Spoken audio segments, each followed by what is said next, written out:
Hello and welcome back to the Ringside Rivalries studio. I am Michelle Miller. And I'm Victoria Valentine. And this is our 6th episode of Ringside Rivalry Slam Stories. So thank you so much for your continued support and welcome back. Tonight we have a very exciting guest, if I may say so myself. What do you think, Victoria? I would say it's a good one. I am proud to say that he is the most tenured guest that we have had thus far.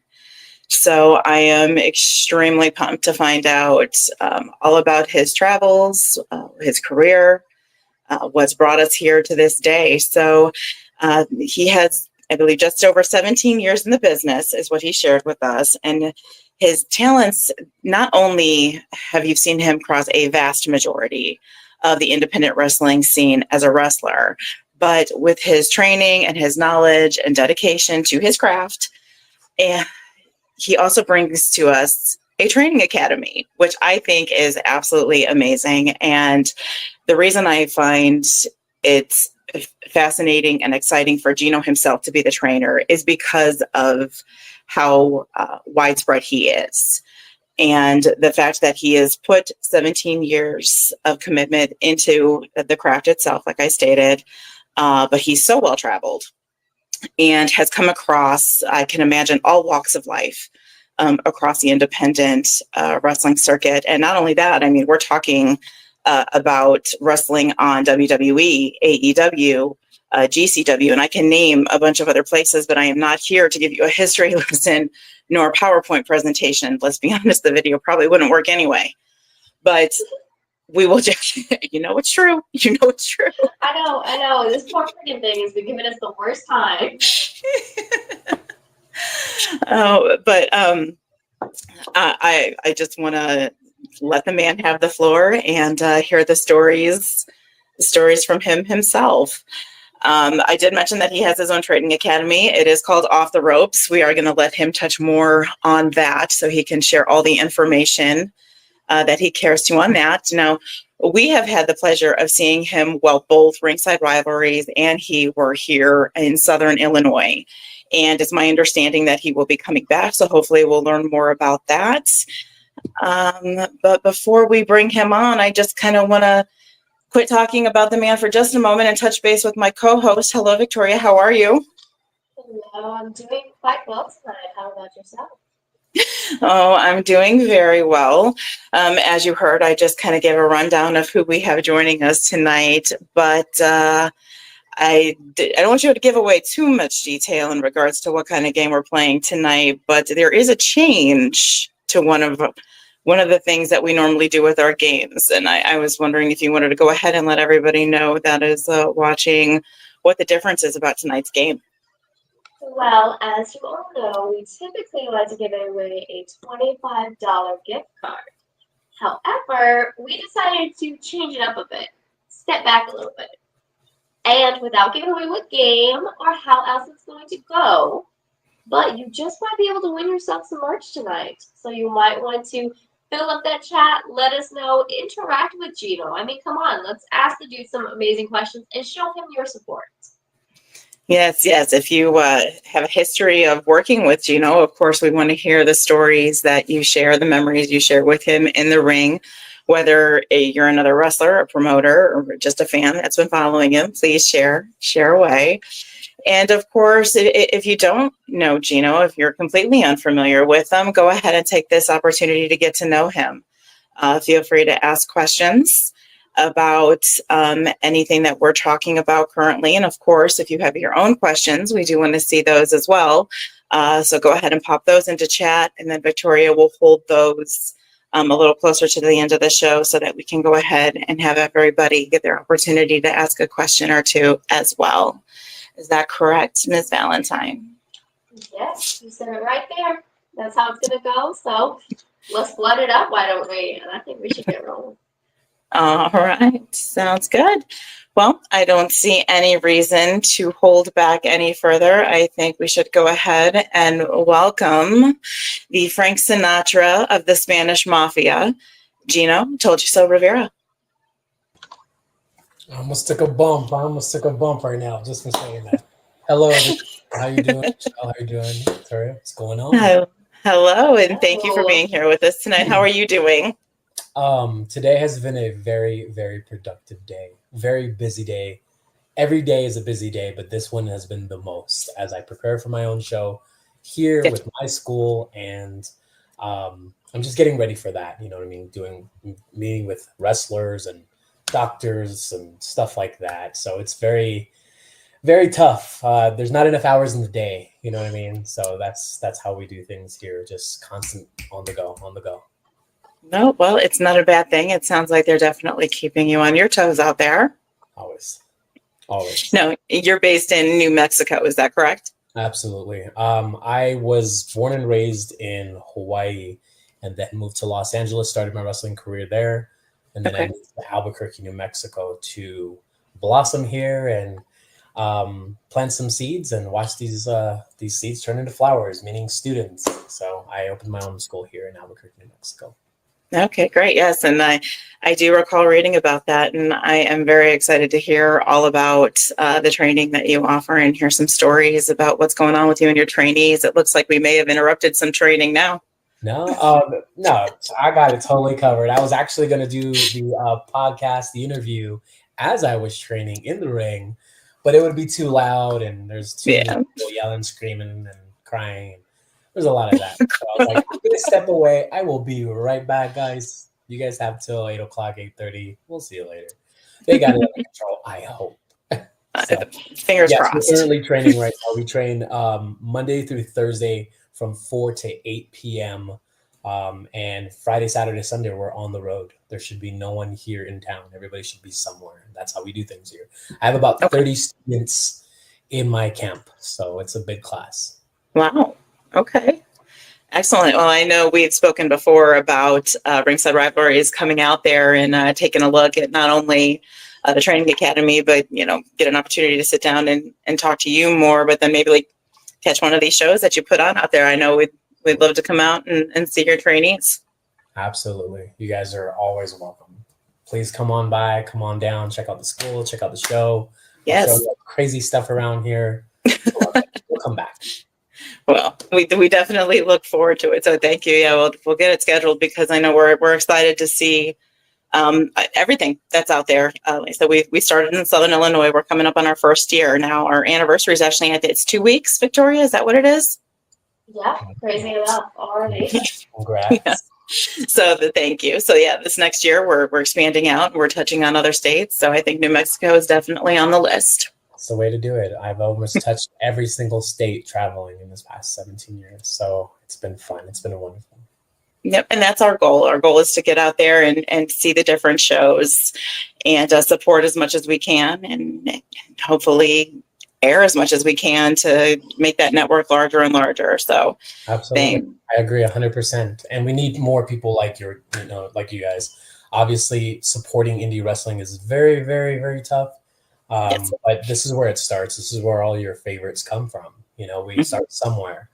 Not everybody has the privilege to start at the PC and WWE and get a contract because they're a Nepo baby, but there's a lot of young and old students that are literally day one and they need your support. So it doesn't matter whoever you may be, from fans to family, friends, whatever, support us in everything we do. I've had wonderful people supporting me for 17 years and I couldn't ask for any more.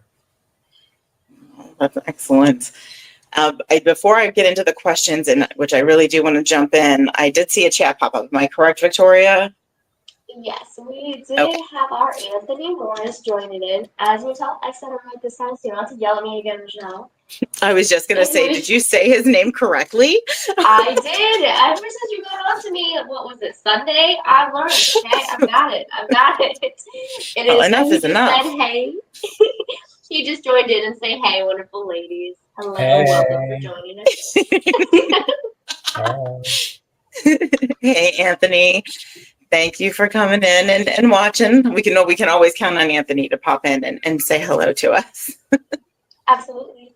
Cycle. We already know he's going to come in somewhere. Oh, yeah. I'll let you Oh, yeah. Loyalty. I'm Loyalty. sorry. All right, so let's jump into the grueling part. Okay, this is where I'm going to drill you with questions. You ready? Did you know that there was a quiz? I'm totally fine with it. Let's do it. I love things like these. So bring it. Well, I'm going to start with you, like I start with every other one of our guest storytellers. We need to be brought back. We need to know who Gino Toldyouso Rivera is. So we're talking, you said over just about 17 years. Where did this all begin? I can tell you right now, I was an adopted child, and the family that took me in loved wrestling. I'm the youngest boy of 6 boys, and the lady that took me in, she was a single mom, and she's like, I'll take the kid. I love children. I'll take them, and she raised me to be a wrestling fan. My mom, well, my adopted mom. Well, I'm going to take that back. My mother is the biggest Undertaker fan you could imagine. Like, there is no one that loves Undertaker more than my mom. Therefore, I followed in her footsteps, and we would watch every single anything, rather be VHS. I may be dating myself here. VHS, we'd buy all the shows on cable, the pay-per-views and stuff like that. We'd go rent some movies at stores, Blockbuster, everything. Yes. Eventually, I just became the biggest wrestling fan I could. And I don't know, I do recall, like, as a child, drawing what I wanted to be, and it wasn't a wrestler. It was like a fireman or a police officer, which I don't want to be now. But I do remember drawing that. But as I grew up, I started to lean into wrestling, and I was like, one day I'm going to do this, maybe. I don't know. And I wonder whatever happened to that dream, But I guess I'm here. I'm doing it. I followed my intuition, and I went to the Staples Center to see a show in Los Angeles, and they were handing out flyers. And at first I was like, oh, strippers, I don't want to see that. Keep walking, right? I threw the flyer. I was like, I don't want it. I go to the show. I come back out, and they're like, hey, here's a flyer. Come see wrestling. And I was like, there's a bunch of naked dudes on there, shirts off, whatever. And I'm like, I don't want to see that show. Wait, did you say wrestling? And they're like, yes, wrestling, pro wrestling, lucha libre. And I was like, I'll take that. And I picked it up. I took it home. I called the number. I was like, I'd like to sign up for this wrestling school, not knowing how to do this. I thought it was we just get in the ring and fight. But there's a whole process to this, me speaking as a trainer and a wrestler now. But yeah, so I signed up in 2008 under Santino Bros on the West Coast. My coach was named Joey Chaos. And we started my career in January of the 17th of 2009. And I've been going consistently ever since. Weekend warrior beyond that. You know what I mean? Through injury, through moving, you name it. I've been wrestling consistently for 17 years. So that's how I got started. And I love this. I truly love this. You have to love this to do this. You have to be a little bit crazy too. So I'm a little crazy. I can see that. I can see that. I personally never wanted to be in the ring, but I can say that I have been a wrestling fan for a very, very long time. My favorite wrestler, I'm older than you, so my favorite wrestler is really going to date me. It was Ultimate Warrior. He is the one. I like the golden age era. I like that. So he was the one that had gotten me into wrestling, and it was just something that I did with my father. And so I have to say that I love your story because, again, it was your mother that, had brought you into the wrestling world. And I pretty much did that inadvertently with my children. I was completely ecstatic when my son came to me one year and was just like, hey, Mom, did you know that there's this thing called wrestling? And I was like, really? Tell me more. Took it from there. And that's actually, long story short, with why Ringside Rivalries was created. We are a family ran vlog series. We now have 2 podcasts that we run on top of the vlog series. It's fancy. And it's just myself and my children. Yeah. So, of course, my daughter, Victoria, and then behind the scenes, we have more, and it's all because they wanted to be in the wrestling industry. So passing it on and building those memories. And I hope to God they do what you did and take it and harness it and make something out of it, because it looks like you certainly have. So we've seen you in one place, but we've been following you since and have seen you everywhere. You know what? I literally was talking to somebody the other day as I was in Vegas wrestling, And these are people I've never met from the East Coast, and they follow me. And I mean, I don't know everybody. I'm really bad at names and faces. Don't judge me. But this week or last weekend, I got a lot of handshakes, and everybody was like, "Hey, Gino, how you doing?" I'm like, "Hi, who are you?" But it's cool to see that people look at me and they go, "I see you everywhere, and you promote yourself relentlessly." Yes. I can at least go every hour on my timeline, whether it be Twitter or Instagram, Facebook, and I'll see you promoting, pushing, and you're here, you're there, you're up there, you're in Mexico, you're there, whatever. Like, I love that, you know what I mean? But I don't see that. You know, I wish I could jump into your guys' body and kind of see what you guys see. I always tell everybody that. I'm like, am I out there? And they're like, yeah, you bug, yeah. So I love it. Yeah, no, I think it's great.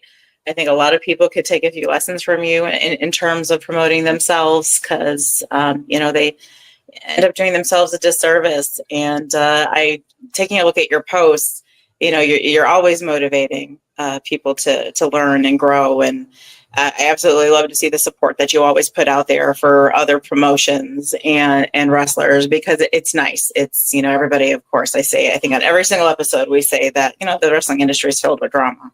No kidding.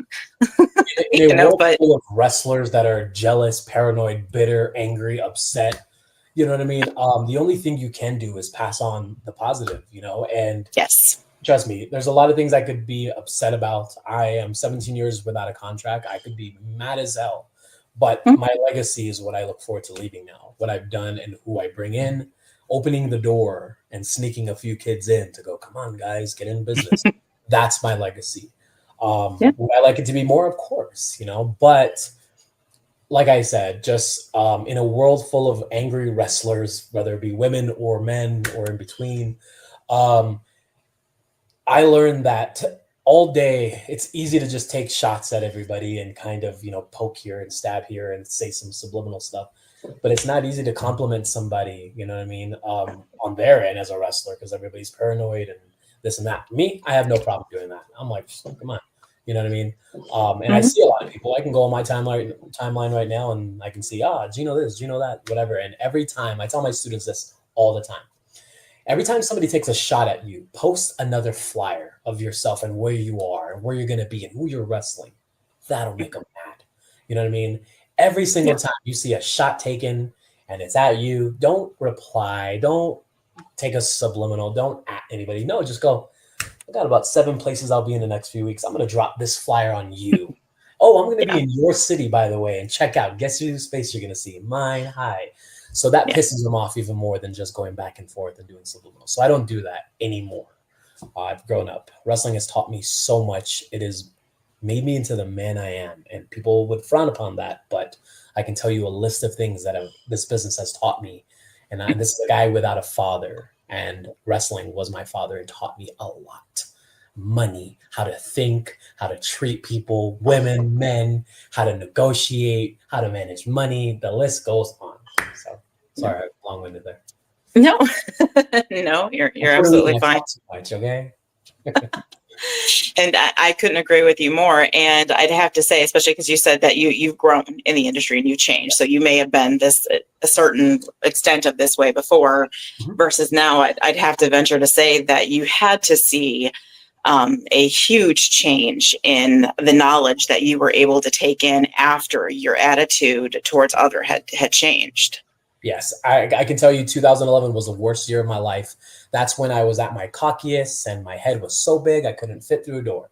And I learned that I started losing bookings. I started losing faith or people started losing faith in me and didn't want to put their stamp of approval on me because this arrogance, this cockiness, this, just it was just really bad. And I learned when I broke my jaw, literally it broke my jaw. I kept my mouth shut. I could still wrestle, but I couldn't talk. And for those 6 weeks that I couldn't talk, taught me a lot. And I'm a strong believer of faith. And I believe that maybe this was God's way of saying, shut the F up. You know what I mean? Fair enough. Eyes open, mouth closed, ears and eyes open. Keep it like that. And I've literally grown up ever since then, I think. No, that's outstanding. That's outstanding. I love to hear that. Yeah. Now, I do want to come back just a little further because I know you mentioned where you found your love for wrestling from, but what I want to know is a little bit more about that story, that memory with your mom, that when you were watching wrestling, what was that part that you were like, hey, I got to be a part of that? We would watch video after video, and I lived in Hawaii, the Big Island, in a really small town. It was called Ainoloa, and there was like 2 VHS video stores, and I would just want to go there all the time. And we would rent, at the time you could only rent like 2 or 3, and then you have to bring them back. Miss Victoria, you probably won't understand this, but you couldn't rent 10 videos at a time, right? But you'd rent like 2 or 3, and I'd literally watch those 2-3 hour tapes, each of them. And I'm like, all right, tomorrow, can we go? Can we go back to the video store? Can we go get some more? Can we get some more? And there were so many things. I'm born in 88. I'm 37 years old in 2 days, 2 days. And at the time, I was just so fascinated with just wrestling. And my mom supported it, you know what I mean? And she didn't have a lot of money. We were really poor, not poor, but we were less fortunate. I'm a food stamp book baby. You don't know about that either, Victoria, but we come from food stamps. And my mom did as best as she could. And to make me happy, she would, go and spend her last few dollars to go into these VHS stores and buy me or rent these tapes for me to make me happy. And, it was just from there, I just knew, I was like, this is it. Me and my mom are watching this 3-hour episode or pay-per-view of SummerSlam 94, Undertaker versus Undertaker. So yeah, still got it in my head. You know what I mean? And just watching my mom cheer and, watching me be happy and stuff like that. And the pay-per-views that we couldn't get, if we didn't have a lot of money, we'd wait like, a few months till the tape came out, and we'd be like, yes, like we get to see it, So my mom was just, she's the greatest, and I love her so much. I have a whole closet full of my tapes. I will never get rid of them. It's her handwriting. I shouldn't say this because I might go to jail, but we would record over like Aladdin and Beauty and the Beast. We'd have our double video players, and that's how I'm like, I want this video. She's like, you're sure this is Aladdin? I'm like, screw Aladdin. I want Sting versus Hogan. And we, double record. Victoria, do you know what I'm talking about at all? I do, actually. Okay. I'm pretty well nourished around all this stuff, so yeah. So you know what I'm talking about, right? So we would double record these videos, and it's all in there. And it just has my mom's writing, WWF Royal Rumble 1993, and I just love it. And I'll never get rid of it because it's just very special to me. If this whole house burns down, I'm literally going to throw everything out of the window because this is my childhood memories. This is how I got into it. I used to wrestle on coconut trees. We cut down the coconut tree. Yeah. We'd use those as turnbuckles to jump off as a turnbuckle, So we didn't have a ring. Our telephone wires were really low to the ground, and I would cut up this cardboard, box to make a belt. And I don't know why we did this. I don't know how we did this without dying, but I throw the belt over the telephone wire.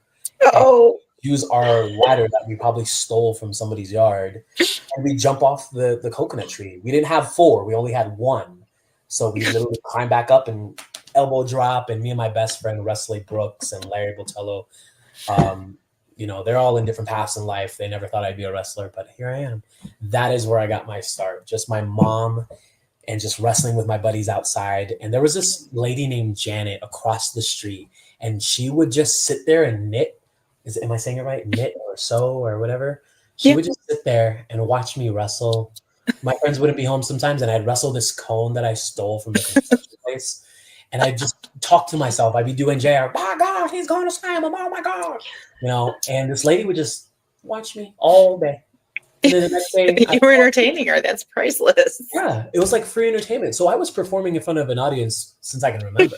You know what I mean? I used to have my shirt like Hulk Hogan, and I do this. And I thought I was Hulk Hogan. You know what I mean? Oh, yeah. And she would knit all day and just go, okay. And I'm like, all right, I'm done. See you tomorrow. Come back again. I recently went back to the house to see if she's still there. She moved away a long time ago, but man, it would show up and be like, hey, I'm a wrestler now. So I was gonna say that would have been awesome to be able to give her an update and let her know that you actually did it. Oh my gosh. She probably thought something was really wrong with me. And there probably was, because there's as a wrestler, I'm probably still crazy, but just to watch this young kid just jump off a coconut tree onto a cone and just keep doing it and touch a telephone wire without getting shocked, I don't know how. Right. I don't know how. Managed to know to stay away from those electrical. I don't know if it never worked or anything, but it was just really low from where I was playing, and I was like, ladder match, Razor Ramon, Shawn Michaels. So that's how I got into wrestling. Don't try this at home. Don't try this we'd at have, home. Don't steal we'd have to say that before our own podcast. Don't copyright, or copy video of VHS stuff. I don't even know if anybody does that anymore, but don't steal cones. Oh, Victoria, it looked like we had a chat bubble pop up. I couldn't afford the wrestling buddies, the Hulk Hogan and the Warrior one. I couldn't afford those. So we got no judgment. No judgment. Hey. The phone worked perfectly fine, it sounds like, so why not? I ain't complaining, you know what I mean? Especially when we had to put like an empty coconut with a broom as a head and kind of, we're going too far. Okay. Growing up in Hawaii. You do what you got to do. I think it's great. Yes, ma'am. Well, we did have a question pop up, and we'll save that for later. And Okay. We had our own Crystal Harmon join in, just saying hello. Hello, welcome in. Crystal. Hey, Crystal. And that was it. I'll give it back to you. Yeah, Okay, no, that's fine. I didn't want to ignore anybody. That's all. And I did see it pop up, and I knew I had waited a minute longer than I normally do. So, just trying to combat my old brain. That's all. You're fine. If it gets too crazy, I'll completely cut you off. I'll be like, "Excuse me, Michelle." Yeah, and cut me off too, because I'm like I said, I'm Puerto Rican. I will talk you to death. Skull and bones. So. Got it. I'll know that. Well, what I want to know next is who you consider to be your top 3 most influential people in wrestling that have impacted you the most. That shaped me? Yes. You. Oh my gosh, this is easy. Okay. Obviously, the Macho Man Randy Savage, right? Victoria will jump on board on that one. Okay. Macho Man Randy Savage was very inspirational as far as gear-wise for me and the way I talk as a character. Okay. Brian Pillman with my facials and what I do in the ring. That is somebody that I took a lot from, and just I love the unpredictability of him. Yes. I want to say The Undertaker, but there's nothing about me that stands out like The Undertaker other than the inside of my boots, which is purple, to represent The Undertaker and to remind me of why I got it. But, so let's go with Macho Man, Brian Pillman, and Doink the Clown.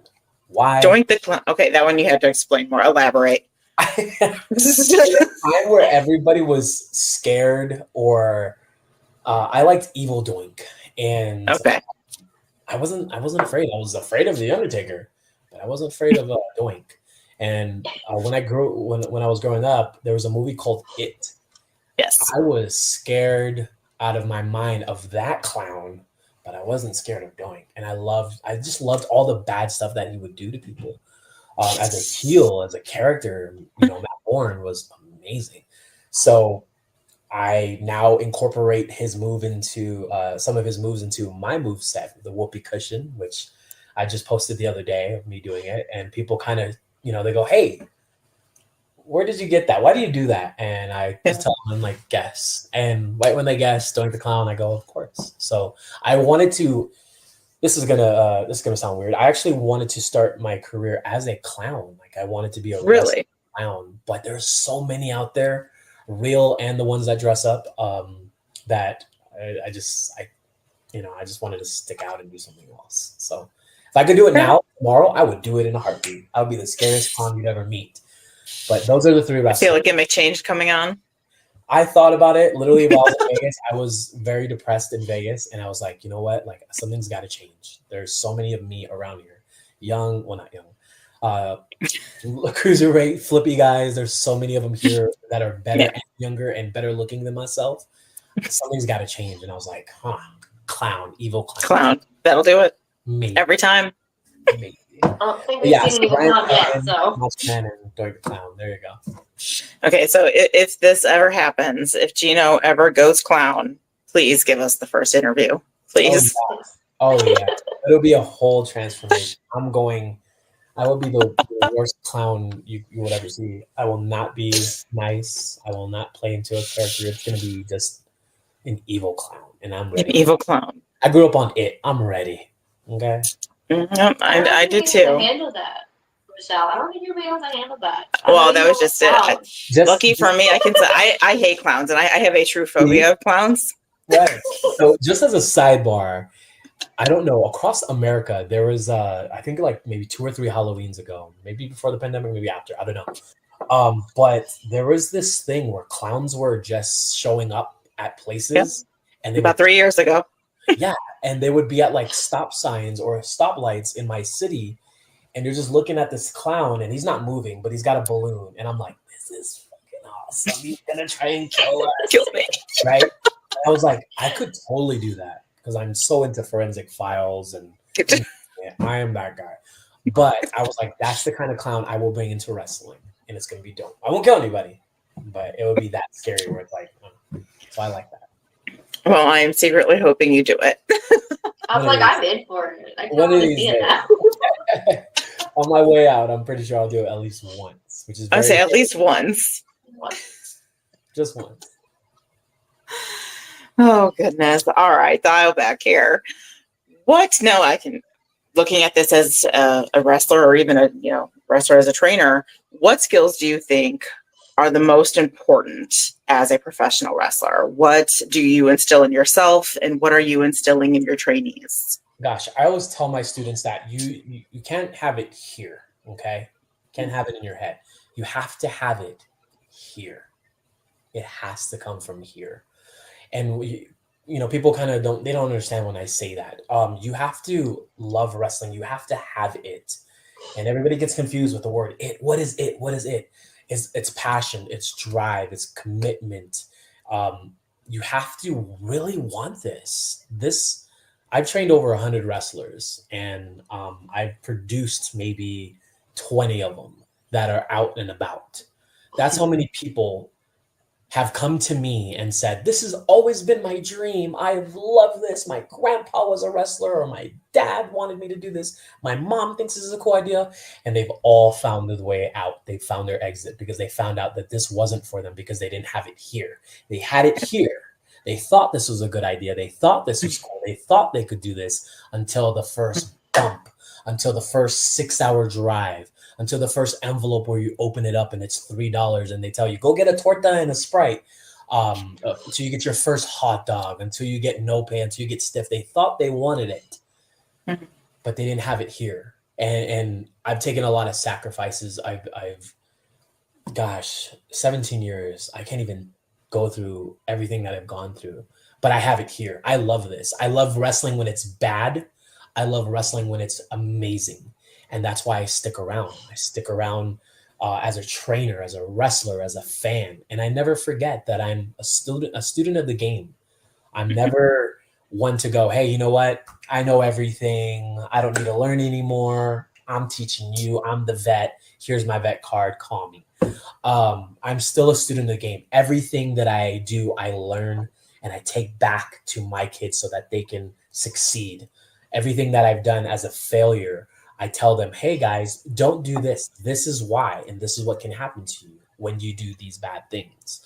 So again, you have to have it here and here, but mostly here. Okay, here is what it is. You cannot teach charisma. If you don't have charisma, I can't help you. You know what I mean? I meet a lot of great wrestlers, and they're just that, great wrestlers, but they're not great storytellers. They're not animated. They're shy. They're too timid. I can't do that. I just want to be a wrestler. Well, Steve Blackman was a great fighter and he was a great wrestler, but he just couldn't cut a promo. He couldn't get the fans behind him other than some glow sticks, right? But a guy like John Cena, who's very, very animated and very captivating and passionate. Not the greatest wrestler, as you guys could see, but I might get fired for that. But you know what? But John Cena can get a crowd behind him because he has it in here. He loves this, no matter what anybody says. It's not just here. I think I love it. No, I know I love it, and I show it. I bring it. You know what I mean? So hopefully that answers your questions. No, it does. Yeah. And it is just as important as the physical aspect of it, or the want.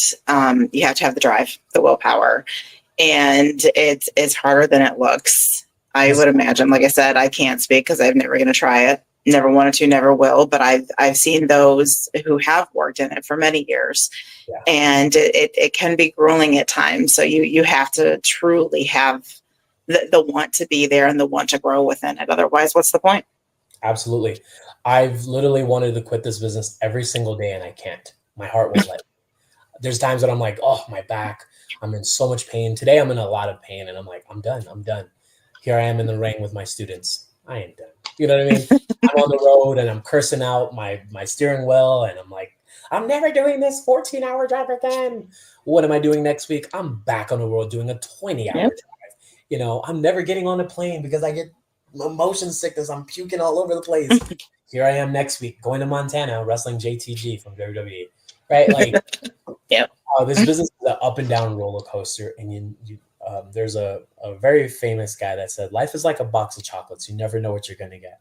Wrestling is like a box of chocolates. You never know what you're going to get. You know what I mean? Yeah, I get. No. I'm sure you guys get that. But that's the best part of it. I think that's what's so addicting about it. That's what's so captivating about it, because it really, I mean, you really have to be messing up for wrestling to go stagnant. And I mean, I'm not saying that people don't do it, because I've been to some shows, but I'm saying you really, really have to futz it up, because it provides so much. Oh, yeah. I tell my students all the time, I'm like, look, guys, I am not promising you a WWE contract. I cannot get you that. Only you can. This will get you that. Okay. Yep. But I also want to tell you guys that it's like finding a needle in a haystack. That's how they look at it. And no one is checking for you here in New Mexico. You've got to learn from me and leave the nest and fly away and go and learn how to fly somewhere else. I've had 11 different trainers in my career. I've learned from all of them, and they've all carried me. And the same with my students. I tell them, I'm like, you cannot stay here. Learn a little bit from me and move on. You know what I mean? Right. That's the way it goes. I am not the best trainer out there. I can get you started, but I can't show you everything. And they appreciate that. You know what I mean? So, and I love. I'm sure they do. Yeah. You got to be honest with yourself. I have to be honest with myself as a wrestler, a trainer, a human being, a fan, and I kind of tell them that too. It's like, be honest with yourself. Is this what you really want to do? Do you want to pursue this industry? This industry will not love you back if you don't work hard. If you work hard, it might love you back. And that's kind of contradicting. It's like, wait, so you're saying, yes, I'm saying you can work hard like me for 17 years and be without a contract, but I'm still happy because I got to do so many cool things. You know what I mean? Versus a 17-year-old guy next to me who's like, I hate this industry. I'll never do this again. I'm leaving tomorrow. I'm retiring. Blah, blah, blah. And you're like, don't be that guy. Okay. This business is fun if you make it fun. Mm-hmm. No, I love where you're going with that, what you're saying, because especially with doing your part in the training and sharing with them your knowledge, your experience, and then kind of setting them free. It's like, you're instilling that don't stop learning. Just because you've trained here, you haven't learned everything.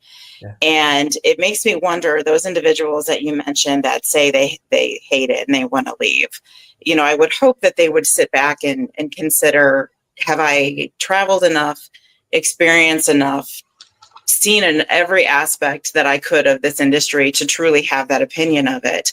And I think if you're sitting still and you're not going out there and you're not traveling to different promotions, different states, different countries, what have you really tried it enough to say that you hate it? And I think that that's what you've done personally. Correct me if I'm wrong, but that's at least what you exude. Yes. You can't be the big fish in a little pond. You gotta go. I live in Albuquerque, New Mexico. There's 3 promotions here. And I mean, get the whole, I'm a hometown here on a local superstar out of your system and move on. Start a fire somewhere else is what I tell my kids. I'm like, okay, you're hot here. They love you here, but guess what? Denver doesn't know you. Chicago doesn't know you. Manhattan doesn't know you. Orlando, they don't know you. Go over there and start some fires. You know what I mean? See how hot you can get. And when you're really hot, leave. Go somewhere else. Because guess what? You can always go back because of the way you left it. And that's my mindset all the time. You know what I mean? Do good work. Be polite. Be respectful. show that you can be an asset to a locker room versus being a problem, and you'll have jobs everywhere. You know what I mean? There's no place that I can't go back to right now. I am always welcome everywhere because of the seminars I give. I don't have a problem with going under. I don't know how you guys understand the terms yet, but I don't have a problem with looking and counting the lights and helping the green guys. I prefer to work the new kids because I like to teach. I love to show people things, and I like to see them get out of the ring and go, that was freaking fun. And I'm like, yeah, I know, because wrestling is fun. It's not supposed to be something you hate. Right. Things that happen, but eventually when you're doing it right, my coach always says, if you're not having fun, you ain't doing it right, baby. You know what I mean? So I live by that. Again, something I can get behind, and I agree 100%. Absolutely. But now what I want to talk about here is, in order to stay as able-bodied as you are, to do this traveling and to gain this knowledge and train your trainees, how do you handle the injuries when they do happen? And how do you stay in your peak condition to make sure that, they stay at a minimum? I can tell you right now, one word or two words, sorry, one wrestler, The Miz. You familiar with The Miz? Anybody? Oh, Victoria's listening now. Okay, so The Miz is not my favorite wrestler, but The Miz is one of the best examples of pro wrestling. And this might drive people insane, and it does, but I get behind him because this is a man who hasn't gotten, injured. Well, the Kofi Kingston kick killed him, but he hasn't injured anybody, and he's wrestled a very safe style because he understands longevity, family, money, and still being a man for a product for the company to help grow the company. And I look at that with my students and I go, I was a guy that would do the strong style, is what they call it. Gosh. And, you would hit somebody as hard as you could and blast them and just go, get up and hit me now, whatever. And then I started, losing my teeth. They my jaw twice. And I can't feel my face from under my eye to my earlobe, down to my chin, up to right here. This whole thing is numb. And I lost all my teeth because of working unsafe and people not hitting me in the right places and working bad talent or good talent, trying to make things look good. So what I tell my kids is you have to learn how to work the safe style and think of longevity. A wrestler's lifespan is anywhere from 3 to 7 years if they're lucky. If you're really lucky, you'll go like The Undertaker, like The Miz. But if you look at when The Rock was on top, it wasn't that long. Stone Cold, it wasn't that long. Batista wasn't that long. Triple H, whatever. But I tell my kids, in training, we're going to walk things through. I'm going to teach you where to hit, the safe places. And I want you to work this style here. And then when you get to the show, yeah, you can make more contact. But there should be no reason why in training you're blasting me as hard as you can in the face and knocking somebody out. Mm-hmm. And I can tell you right now, I have 2 or 3 students that are out with injuries. And because those are like minor mistakes and stuff that they've done. But I learned to wrestle a safe style. I'm not saying soft, but I just told my kids this probably about 2 hours ago.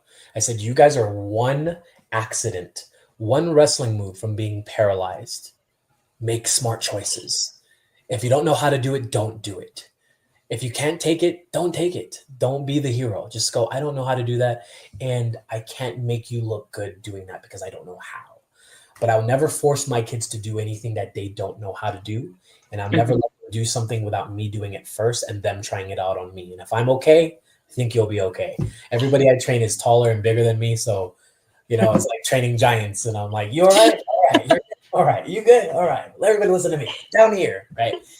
But again, just telling my kids how to work. A lot of guys don't know how to work. And some guys do, but it really helps my kids, to the point where they've survived at least 3 years now.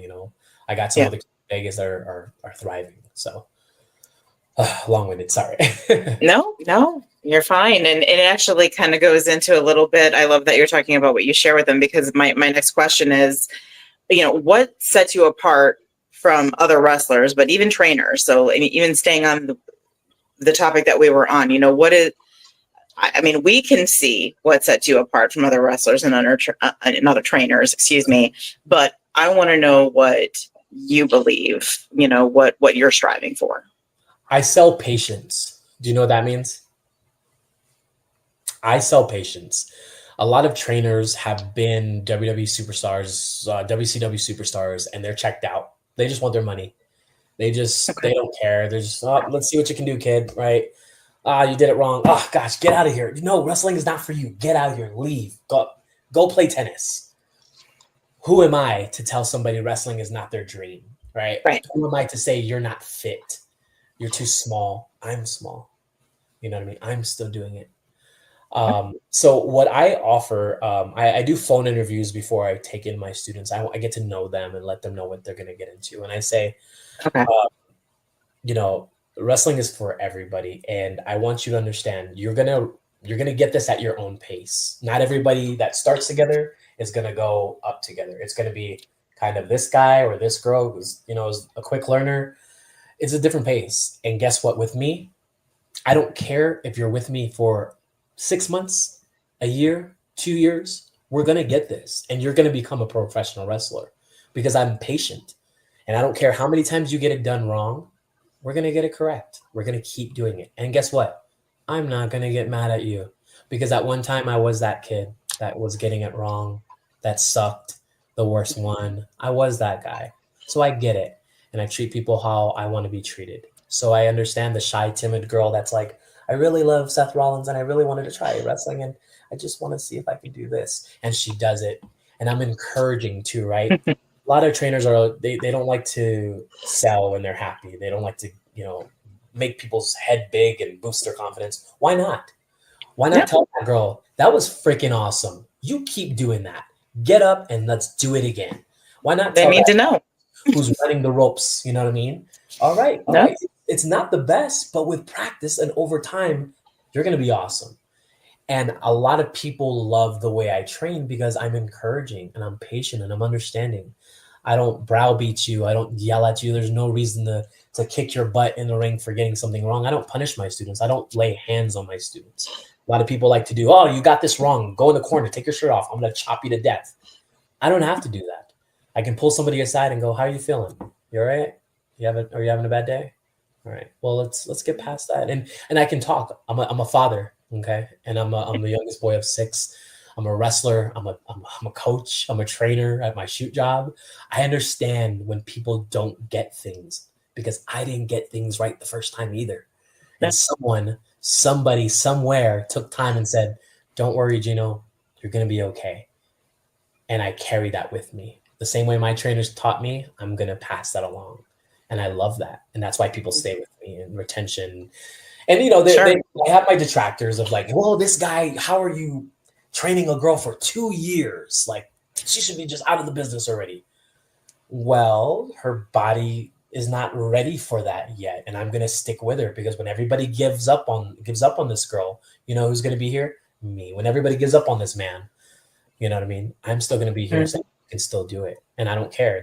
I literally put out one of my students who came to me as a manager, didn't want to wrestle. He just wanted to manage. And his body doesn't bend and work that way. And guess what? Today he's training for his 3rd show as a wrestler. And really up with him after 2 years. I never gave up on him. I never said, you know what? Your body's you're a cripple. You can't do this. You suck. Leave the business. Thanks for your money. Bye. I could have. I didn't, and I stuck with them. And I'm a big believer in loyalty, and I'm loyal to the people that are loyal to me. And I never give up on him, and that's why he's here with me. Shout out to Lucas Scratch; he's an awesome guy. So, patience is what I sell. Patience. That's the biggest thing. Patience. Yeah. Okay. Well, and it's true. And not everybody's going to be at the same level. They're not going to advance at the same level. But most importantly, as you've already touched on, all of those people that are out there that they're admiring, they all started at square one just like they did. You can't, everybody wants to be there overnight. Everybody wants that success overnight, but it's just not possible. I'm also affordable. I'm also more affordable than most. Look, I understand a 19-year-old kid getting out of high school going, I don't want to go to college yet. I want to chase my dream. I don't have $3,000, but I do have like $100. Okay. Well, I love this so much that I don't need to charge somebody $3,000 to fail or succeed, but I can definitely charge somebody for my time and kind of give them a little preview of what it might like, what it might be or might look like, and then actually have them fall in love with it and go, wow, affordable. I'm having fun. I'm not doing drugs. I'm not in gangs. I'm not on the streets. I'm not doing this. And I have a lot of young kids with me. My youngest student was 16. My oldest student was 48.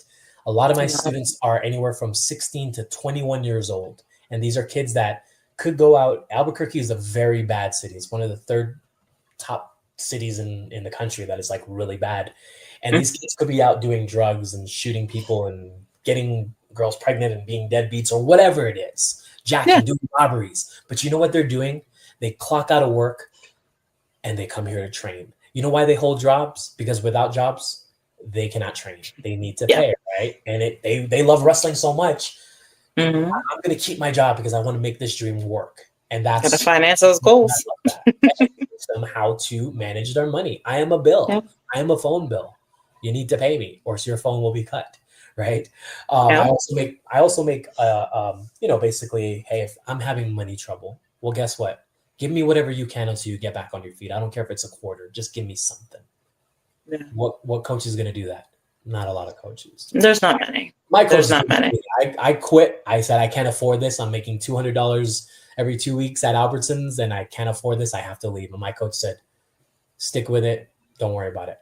We see your passion. We see your drive. Stay with us.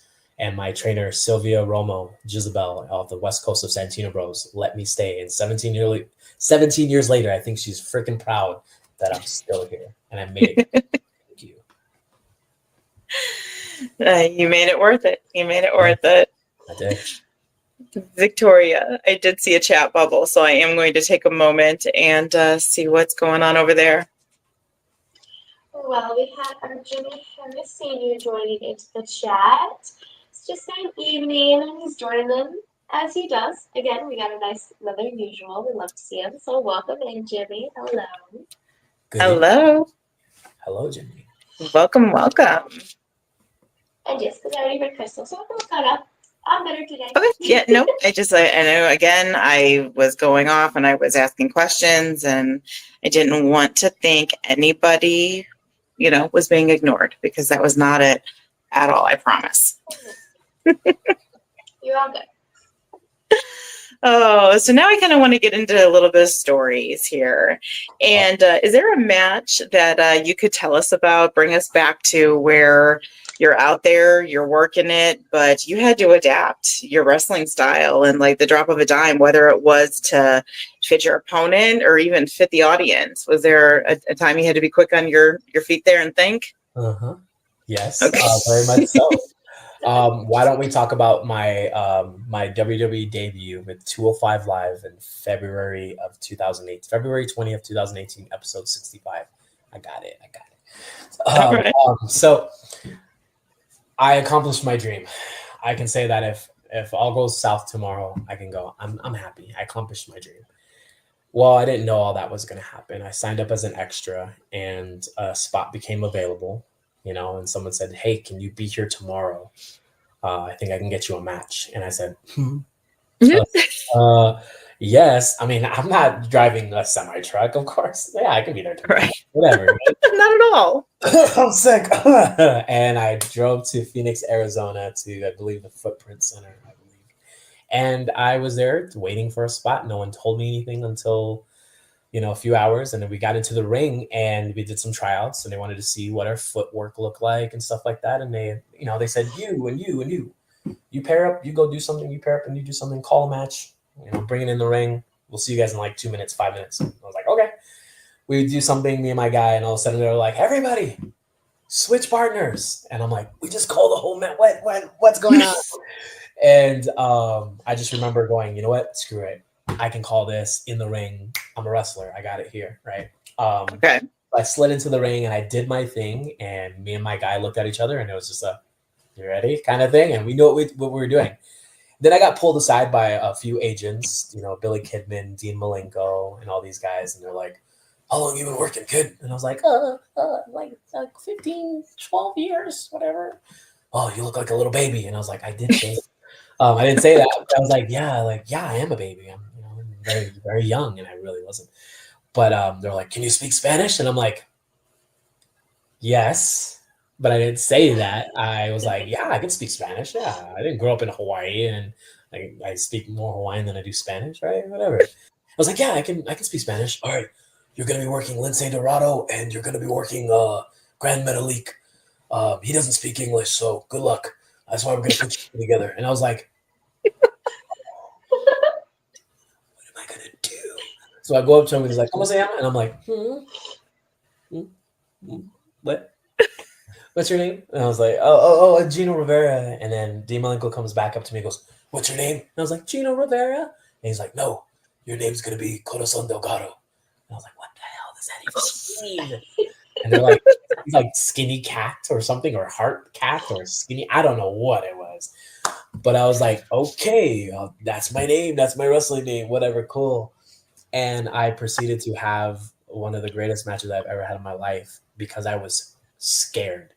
I was scared out of my mind. I just remember I'm tan as hell. Get into the ring. They turn on the lights, and I disappear. I'm like, I'm a ghost. What happened to my tan? I disappeared under the lights because I don't think I was tan enough.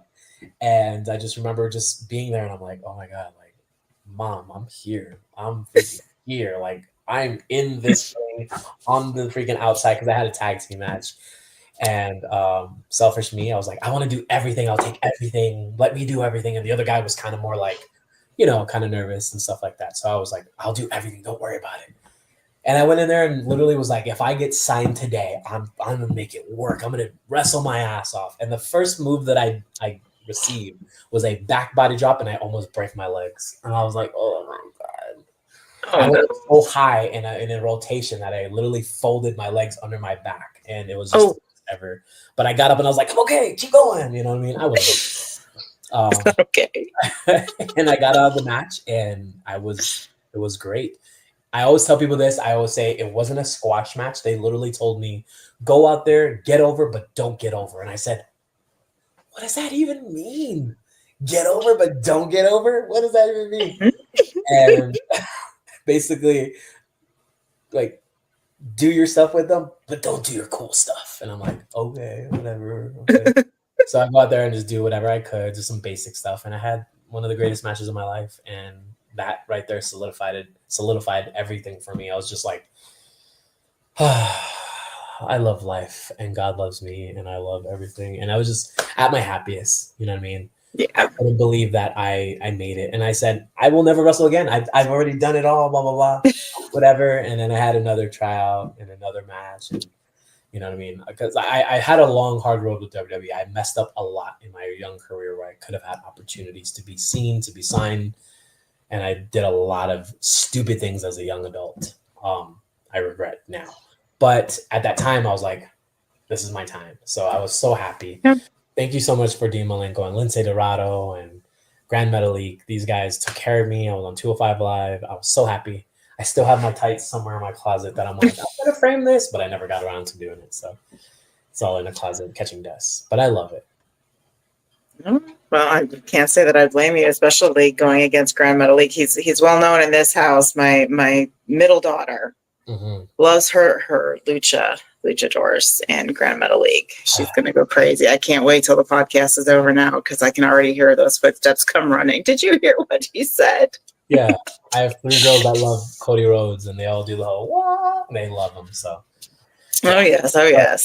That's another one of her favorites. But she's actually met Cody. We've met him a couple times. But so that one chill. But those lucha.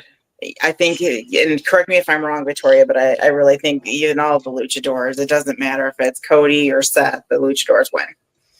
Oh, every time. It doesn't matter. Even if there's a new luchador that makes its way, she's like, that's my guy. Scratch everyone else. A masked wrestler at one time in my career, but I slipped off the top rope because of baby oil. No P Diddy, but I slipped off the top rope because of baby oil, and I Ugh. knocked myself out.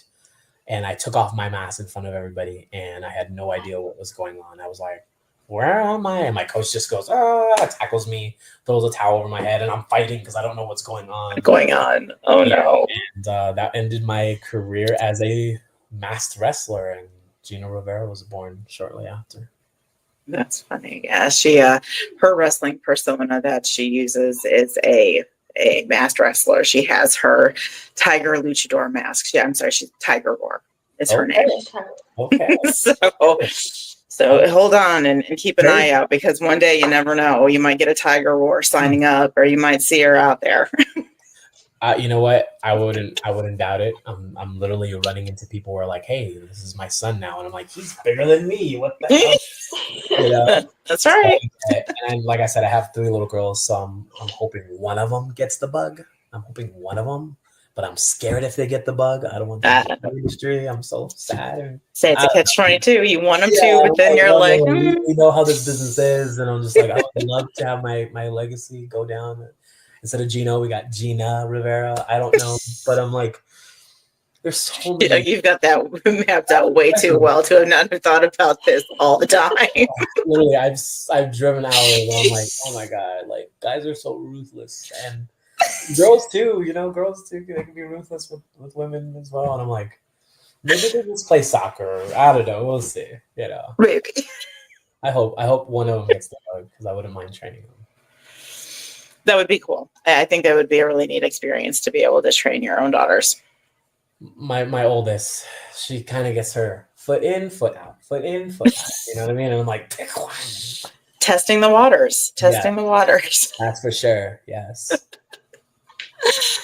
Well, it seems like you didn't find adaption to be challenging whatsoever. I can't say that I'm surprised, but that's what I want to hear about next. I want to know, what was your most challenging match? What do you absolutely find the hardest to do out there? I was that young guy that when I would wrestle older guys, I was like, I'm going to give this guy a hard time tonight. I'm going to blow him up. I'm going to show him I'm better than him. And now the roles have reversed, and I'm still young. Okay, I'm 36 years old. I think I'm young. Yeah. But now I look in the locker room and people are like 16 and they're like, I'm a wrestler. And I'm like, holy crap, 12. What the hell?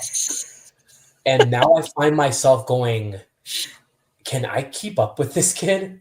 And these kids are so much more better than I was coming in. As you know, wrestling evolves and changes every day. You know, oh yeah, change. But I have to adapt to their style. I have to adapt to their cardio, their breathing, their way of thinking. And I find it very challenging because I'm like, do I still have it to go against this 23-year-old sensation? You know, I just wrestled Jordan Oliver, who is amazing.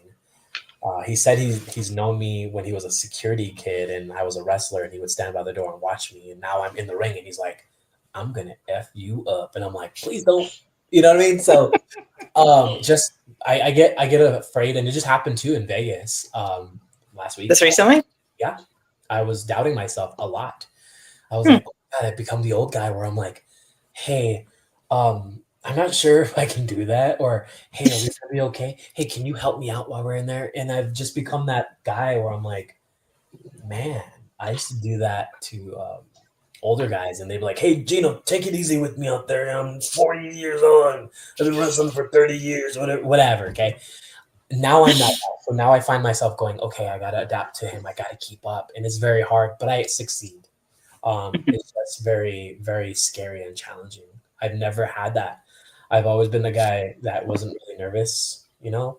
And as I get older, I get even more nervous. And I don't throw up. It's more of like, I got to get away from everybody. Stop talking to me. I can't take a picture with you right now. No, I don't want to do a cameo for your mom right now. Tell her later. Like, I have to go away and go, okay, this is what okay. And then the more I look at the guy and he's just walking around and he's just like, la, la, la, I'm like, oh my God, he's going to kill me. Like, you know, so I don't know where that happened. It just, how I'm learning to adapt to just, can I go with the young kids? So I'm trying to do that. Also adapting in a locker room. Sidebar, there's a difference between an American locker room and a lucha locker room. And I Okay. forget, American locker rooms are more, everybody's walking on eggshells. And in the lucha locker rooms, it's very loosey-goosey, fun, ribby, we play, laughing kind of thing. But it's Yeah. also respect too. And I remember going into my first locker room and the guy had a towel over his lap. He was changing. And I was changing, and I'm the young kid, and I'm like, I don't want to show my butt. Oh my gosh, there's a bunch of men in here, So I'm all hiding. And then some grown man just comes right by me, just drops his pants. And I'm like, Give you a little more than you bargained for. I was like, wait, hold on, dude. Like, you didn't even put a towel over you. Like, I see everything. And he's just like, put on my singlet, whatever. And he just walks away. And I'm like, what the hell? And everybody starts laughing at me. And I'm like, what's going on? And then they would catcall me. They whistle. They'd be like, and I look, and I'm like, and the guy would pull over his towel, and he'd show me everything. And I'm like, what the hell? And I'm selling for them. And then all these lucha guys are like, ha, ha, ha, ha, ha. And I'm like, what the hell is everybody? What's going on here? And another guy would drop his towel or his shorts or whatever, and he'd like bend over and he'd look at and laugh at me. And I'm like, oh my gosh, what are you guys doing? And You started a wave of embarrassment for yourself is what you did. I was a kid. I was like, oh my God, there's a bunch of naked men in here. What the hell? And one thing I did was, or somebody pulled me aside and was like, hey, you cannot sell. They're doing this because you're giving them a reaction and it's funny. Don't do it anymore. And I said, yes, sir. So the next lucha locker rooms I was in, there was more stuff being done. And the more they did it too, like showing themselves, I didn't sell. I was just like, whatever. And then it became something of like, somebody said, do it right back to them and they'll never do it back again. I'm like, I'm not going to do that. And sure enough, some guy was like, hey. Right. And I was like, hey, you honk. And the guy was like, okay, we don't want to mess with him. He's not fun anymore. And I adapted to the locker room that was around me. The energy they gave, I gave right back. And it's bad locker room culture, but it's also something that is going to be in different locker rooms. People do different things, and you got to be able to adapt in the situation. The more problematic you are, if you report that, obviously you come back to that locker room, you're going to get heat. But now you got to go, okay, this is what they do here. All right, cool. It doesn't bother me. I'm here to wrestle. That's it. You know what I mean? So yeah, I do. That's how I adapt in locker rooms. I just give the same energy. If you're respectful, I'm respectful. If you want to play and rib, brother, I'm the best ribber you're gonna ever find because I can rib. I've learned from the best. So, good. Funny experience going locker room to locker room. It's insane. Locker rooms are insane. I can. I've had some pretty crazy and scary locker rooms. It's, oh my gosh, wrestling. I love it. You had mentioned that younger generation that's in that locker room now and how you try to stay up to date, in all the current, developments that are in the industry. How do you do that? As in, like, what do you mean? As in, like, what efforts do you put forth, and how are you staying current on these developments? Where do you find them? Where do you study them? What is it, or where is it? I guess I should say, are you pulling from to make sure that your, for lack of a better word, curriculum or training program stays within those means? I keep up with whoever's on top.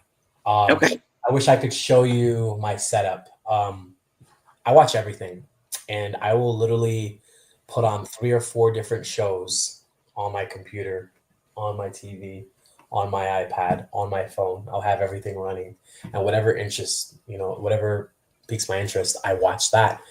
And if this guy is the flavor of the month or the flavor of the year, I'm going to watch him.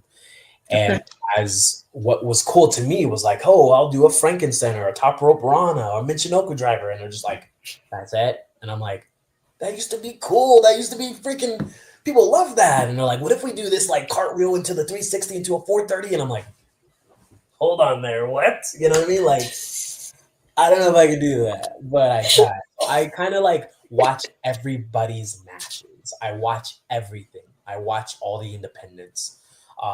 Yeah, I love watching WWE. I love watching AEW, but they're already there. But there's people that are changing the game on the independent level that are making waves to get to that level of the main stage, the WWEs, the TNAs, and all that. So I've got to pay attention to what they're doing, and not so much take what they're doing, but kind of observe and go, okay, so this is what they're doing now. Okay, we're doing 5 moves in 10 seconds. You know what I mean? That's what they're okay. This is that crowd, and you got to kind of analyze the crowd too. I know how to wrestle for different crowds. You know what I mean? I know what a WWE crowd is. I know what an super indie crowd is. I wrestle for GCW, but I wrestle for GCW, and I know what crowd that is. It's a highlight reel company. They want to see some crazy stuff. They don't want to see doing the clown. You know what I mean? They want to see somebody get dropped on their head. No, we ain't done. Power bomb. No, pick them up. Boom. Spinning heel kick. Oh, tornado DDT, and then grab a chair. Oh, don't forget a Canadian destroyer. Like, that's the crowd. So I adapt to whatever the crowd is, whoever's in the locker room, whoever I'm wrestling, whatever's on TV, whatever's not on TV. I'm a student of the game. I watch and I observe everybody, and I teach myself. So GCF and W, damn right. Yeah. Took me 5 years. Okay, I worked really hard to get on Brett's radar. Love Brett. Speaking of other wrestlers, hey there, Johnny B. Thanks for joining us. We kind of took over there, Victoria. We took over your chat bubble. Sorry. Oh, I'm so sorry. Like, you took her one job away. Way to go. I got one job, and here you are trying to leave my job. Log on. It's fine. She's out. It's completely fine. I'm not going to quit here. It's fine. There we go. To me personally, it sounds like it was the independent wrestling circuit that has been the most beneficial. But if I were to say, let's bring it back and talk about the GCW, the AEW, the WWE, what have you, which one of those larger brands would you say was the most beneficial to conditioning your career for success? I don't have a specific brand, but I can tell you indie wrestling. There's guys that get into companies and they've never gone through the independent circuit. And then when they get released and fired or whatever it is, and they come to the independents, they go, oh my gosh, I can't handle this. What do you mean? Like, this is how it is on the indies? Yes, welcome to the indies. This is the greatest place in the world. Not. The independents have taught me everything and prepared me for everything. And do I love it? Yes. Do I hate it? Yes. Do I want to leave it? No. Do I want to leave it? Yes. Does that make any sense? I would love to go to the WWE. That is my main goal forever. Okay. It will never change. But I love the independents taught me everything. That's the main. There's no one promotion. You know what I mean? It's just being on the independents has a way to shape a wrestler. Your favorites, CM Punk, Christopher Daniels, you name them, have all gone through the independents, and that is why they are the best. That is why they have retired, and they're at the top of the card at WrestleMania. They can handle any situation, and that's what the indies prepare you for. You know what I mean? Mm-hmm. Or in WWE, you put Brie Bella in the indie locker room, she's not going to survive at all. You know what I mean? This is for the dogs and the wolves, and you know what I mean? Only the strong survive. Does that answer your question at all? No, it does. And like I said, from my opinion, I already felt that it was the independent line that had, provided the most for you. Only because it is true. There are so many who can walk on with skipping what I believe is, also believe is a crucial part in the journey to becoming a wrestler, at least a well-rounded one, I would think. Yeah. So, no, I mean, even though I posed the question, I can't argue that, yes, it is the independent wrestling circuit because it just is.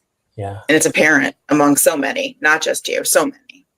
You put a college kid that just got signed from WWE and the PC and release them and tell them, go to the indies and get better. They won't know where to start. They won't know what to do. They won't know how to handle themselves.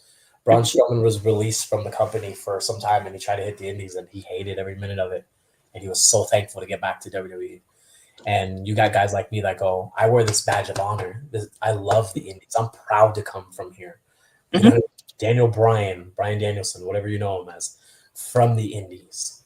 You know what I mean? AJ Styles from WCW, TNA. He's done the indie circuit. We've all the names have done the indies. It's who we are. It's what makes us and shapes us, teaches us. That is our how can I say, that is kind of like our orientation before we get the job.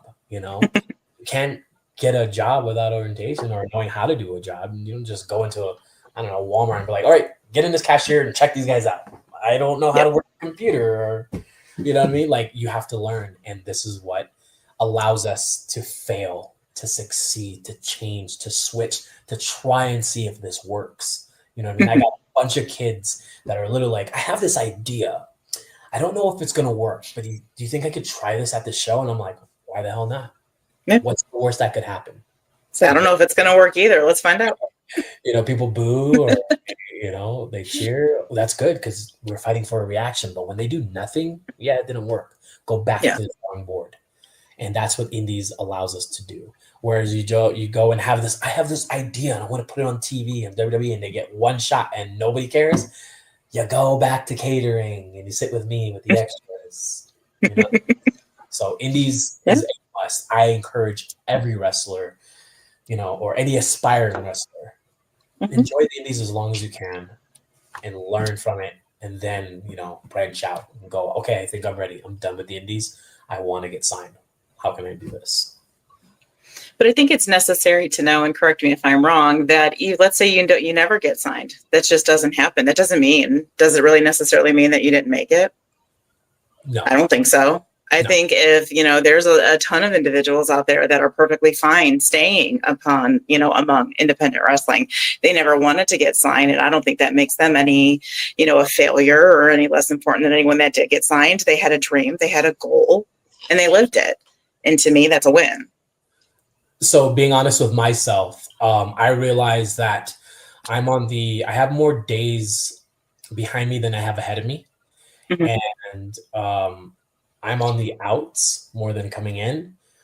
And I have to be honest with myself and come to realization that I may not fulfill my dream. I may not be able to get signed in the WWE or, in AEW or TNA. I may never obtain a contract, even if it's for a year or 3 months. I may never get it. And I'm perfectly happy with that because of the people that I've met, the people that I've let in the door, and I broke into the business.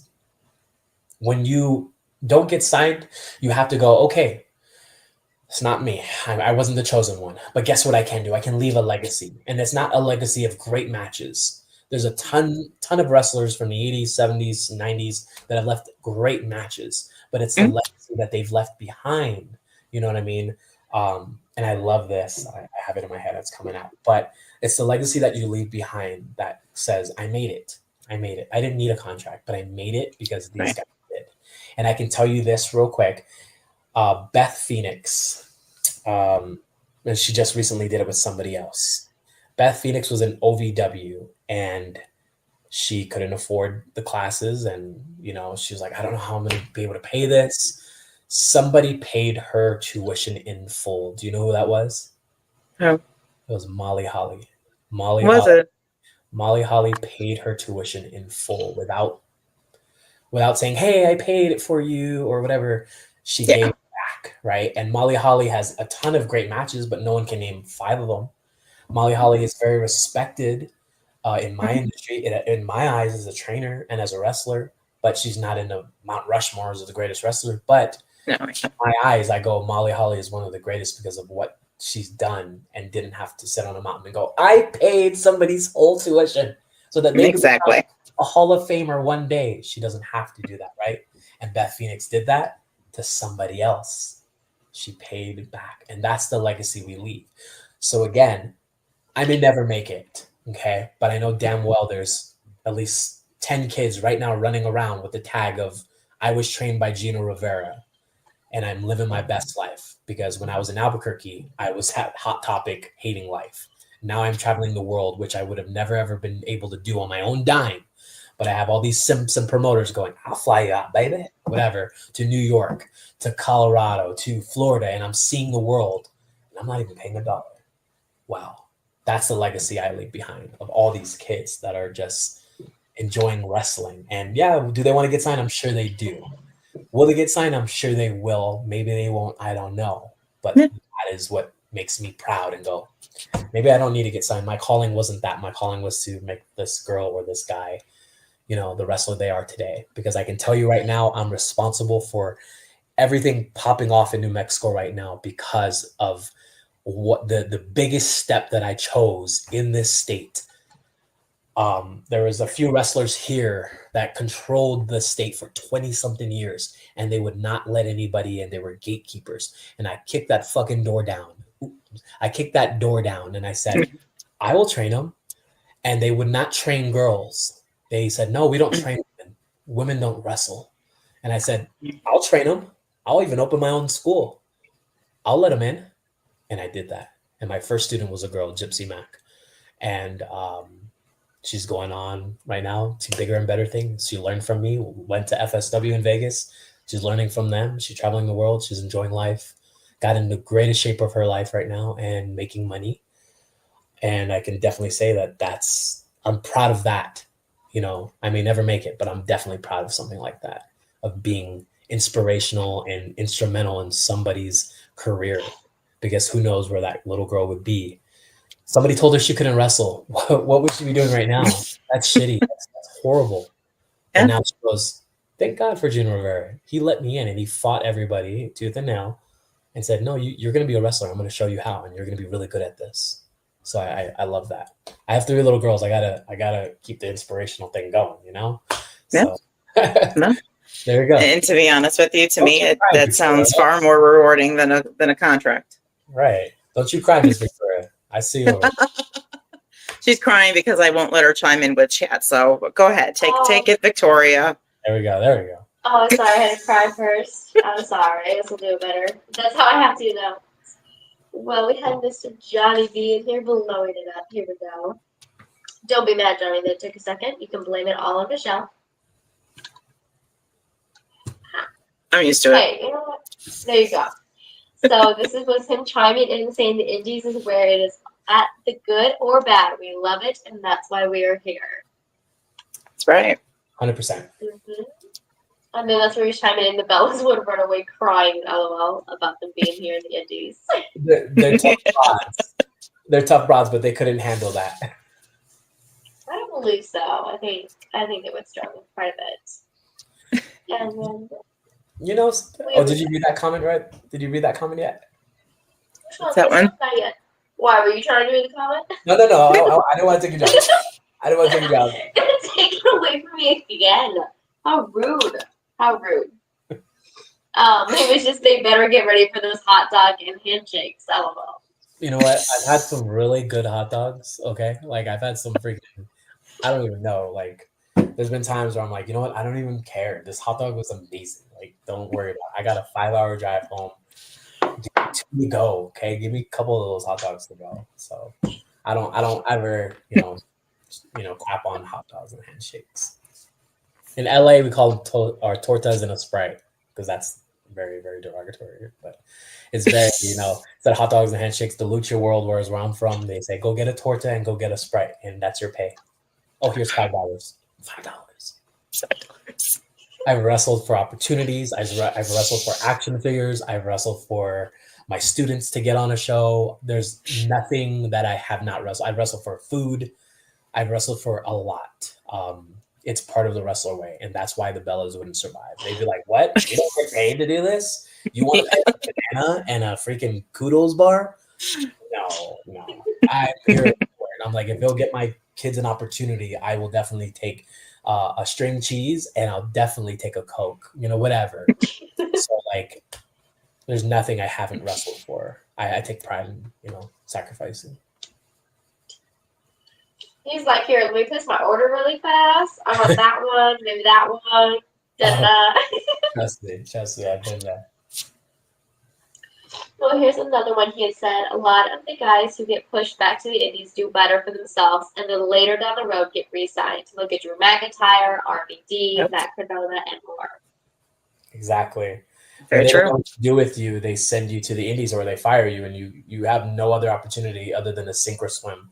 And the only way to swim is to, hey, they messed up with me in WWE or AEW or WCW. I'm going to go in the Indies and show them what they're missing out on.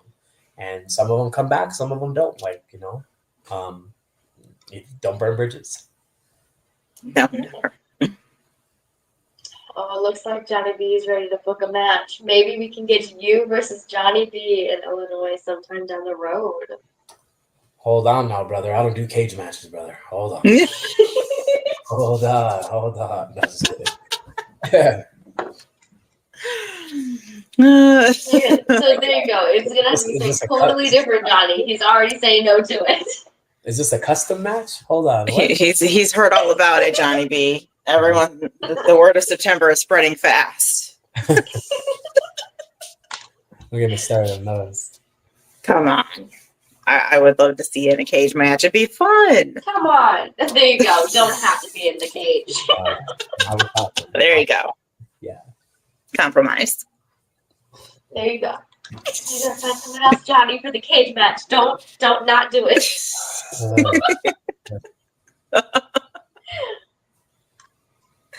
Oh my goodness. Okay, I'll let you continue asking your questions. I do apologize, Michelle.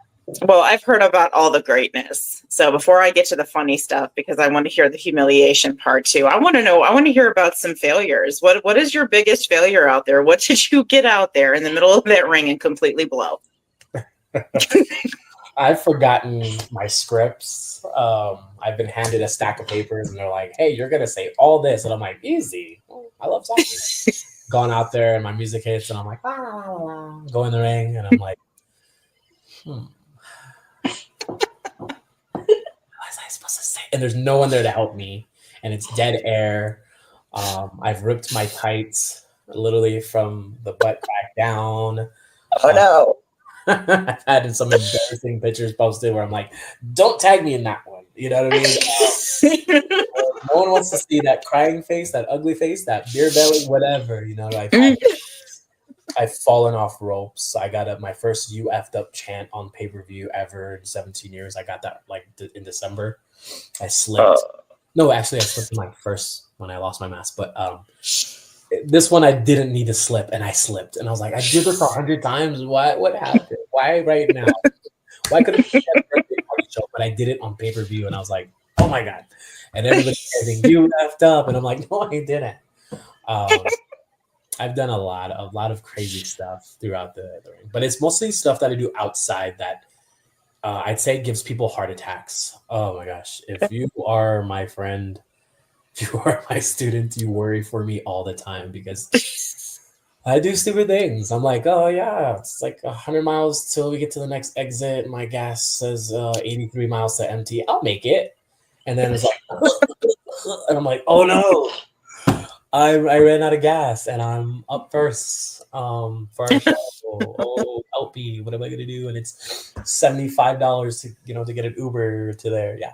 I've done a lot of stupid stuff. I've literally. What would be your absolute most humiliating moment out on the road since you travel as much as you do? I don't know. There's got to be something. There's always something. Oh gosh, I don't know if I can even share that. Oh my gosh. There's been some eventful stuff. I can tell you that.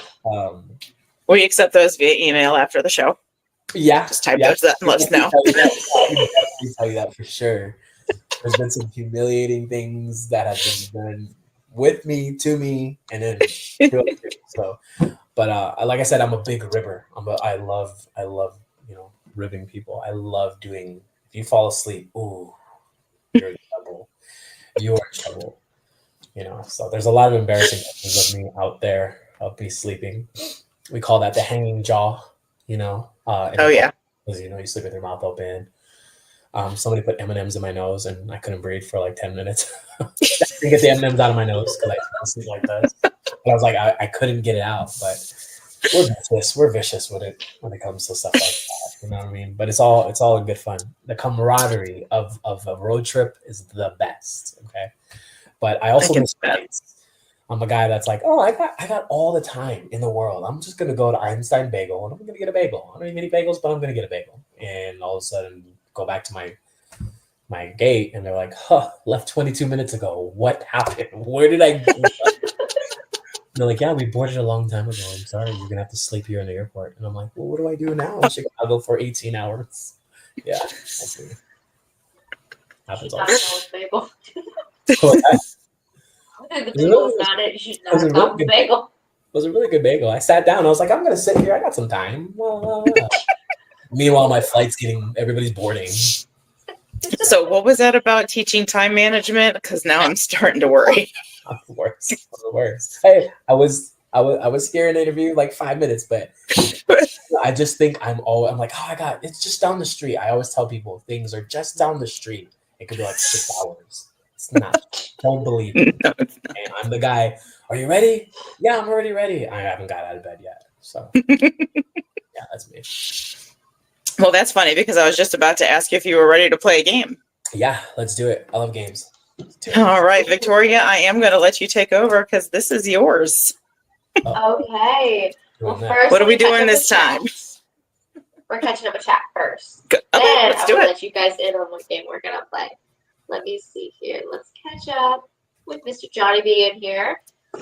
That happens to me as well, and all I can imagine is the SpongeBob song. I just ripped my pants.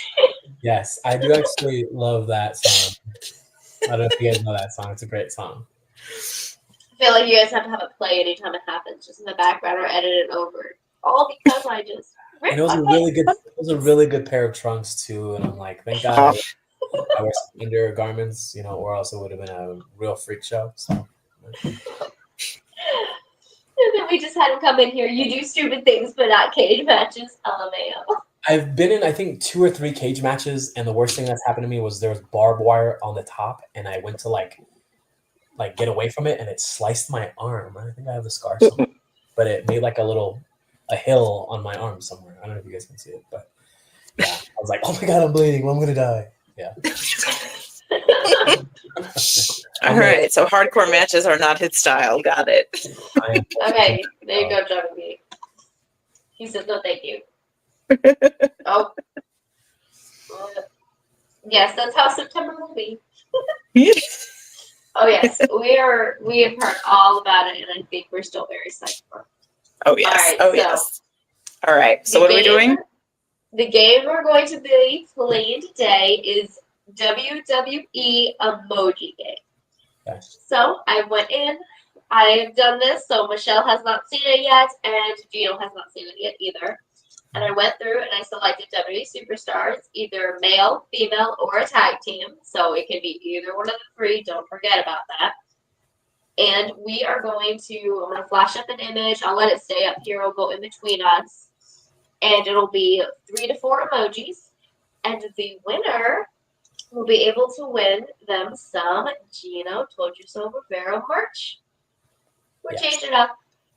Not so much the $25 gift card, but I think it could be a little bit more fun if you're winning some merch. I know I would be happy. Okay, is everyone ready? So it's time to select the fan you're going to play for. All right. Yes. Okay, so I'm going to have, who wants to go pick their fan first? Gino or you, Michelle? We can let the guests go first. I'm fine with that. That's right. Okay. To give you that It's the only victory he'll have from here on out. What was that? I was like, I said it's the only victory you'll have from here on out. Man. Oh, okay. All right, let's do She this. gets very competitive. Extremely. Yes, ma'am. Oh, yeah. One moment she was nice, and the next moment, in like Derek's episode, she turned into like trash talking the entire time. I thought Derek was gonna lose it. Now I'm scared. I got Okay, this. Gina, go ahead and pick a fan or pick a number 1 through 4. Let's do 3. Oh, that's my number. My number now. Oh, you can't have the number. All right. Well, you are going to be playing for Anthony Morris. What's up, Anthony? Yeah. I know you'll be mad about that, Michelle. I had a fish named Anthony. All right, you now have to pick 1 through 4. That's not number 3. Let's do 1. I'm going to go with number 1. I knew it. I knew she say 1. Yeah. Sorry. I jumped the gun. All right, you get to Don't tell me what to do. I'm running this thing. I can tell you what to do. Uh-oh, here comes Anthony in the chat. Yeah, she starts to scare me just watching her snacks on. You're scaring people now, Michelle. You need to tone it down, see? Yes, ma'am. You can't be scared Just of here our to play the fans. game. Just here to play the game. Okay, so you said number 1, correct? I did Okay. Well, then reflect you my standing at the end of this. You actually get to play for Jimmy Harris Sr. I got you, Jimmy. We got this. He ain't got none on me. We'll see. We'll see. Let me mark this down. Okay. So let's kickstart this with the first one, shall we? I don't know. Should we kick off with easy or should we go semi-hard at this point? We can go ahead and start easy for him, and he can go first. Oh. Give him a head start. All right. So the first person to guess correctly gets the point. All right? I think we should do it like that. Yeah. That way we ain't getting no crazy ties. Okay. So we'll kick off pretty easy with the first The new one. day. I would. Okay. We're gonna spit it out. That's what we're doing. It. Gotcha. Oh, now don't be sitting there acting like you don't know how to play the game. She went over the rules, and now you just don't want to be embarrassed, so you're gonna sit there and say, "I don't understand." Michael, I got this.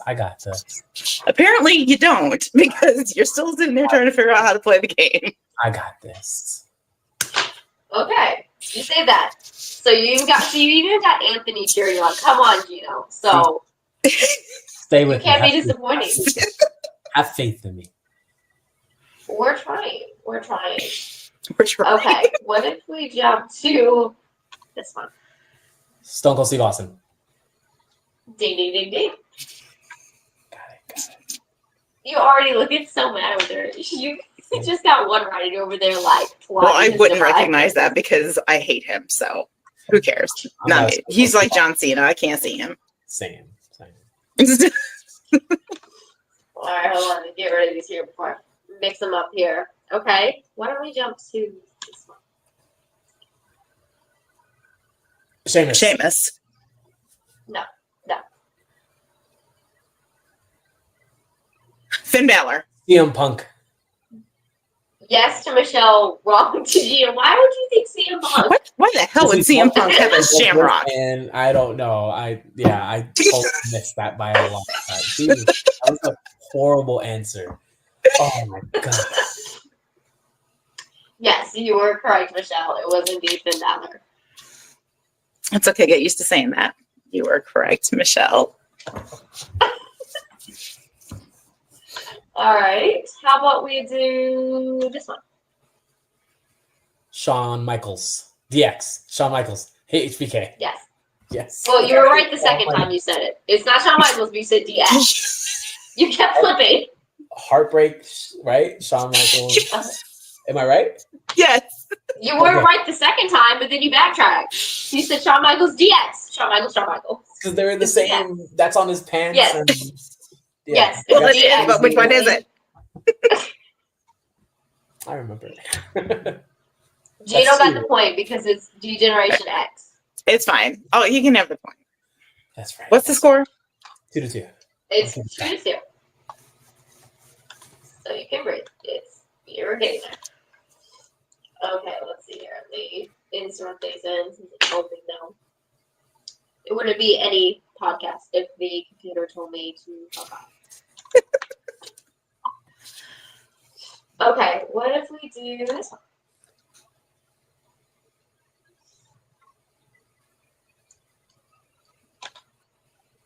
Fuck. Now, I know this one's going to be tricky. Cody Rhodes. Yes. Okay, I can Yeah, see right. that. I can see that. Smoke and mirrors. American. I got this. Yep. Come on. You got it. Oh, wow. Whippy. No. Got lucky once. No. Well, quite technically, he's got lucky 3 times. I was at least gonna say that he, took educated guesses at the other two. You're like, no, this motherfucker's stupid. He got lucky 3 times. Oh, see? Well, okay, well, he threw me off with his D-Generation X because he was like, Shawn Michaels, D-Generation X. Sean. My brain was like, It's like, I heard it first time. Slow down before you mess yourself up. Mm-hmm. Yes. All right. All right.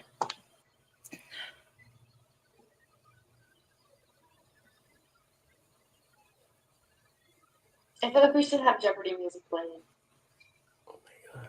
I feel like you should have picked better emojis. I didn't know. I picked some fun emojis. What the ever living?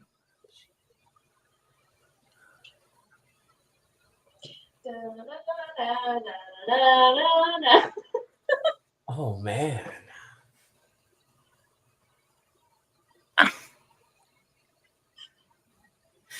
Okay, Jimmy, help me out here. What the hell is that?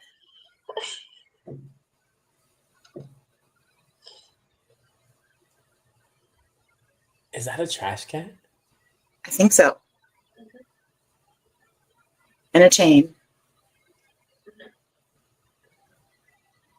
Oh man. What the hell is that a dog? Yes, it's a dog. Brown breaker? And chains. No. No. And trash. Junkyard dog. Oh Jesus. Yes. I thought for sure this one was going to be an easy one for you guys. Enjoy it. It's only gonna last a brief moment. You know. I'm going old school with a guess I got, is what Anthony just said. Okay. We can do this one. Tiffany Stratton. Yes. Oh man. Amen. Oh, got it.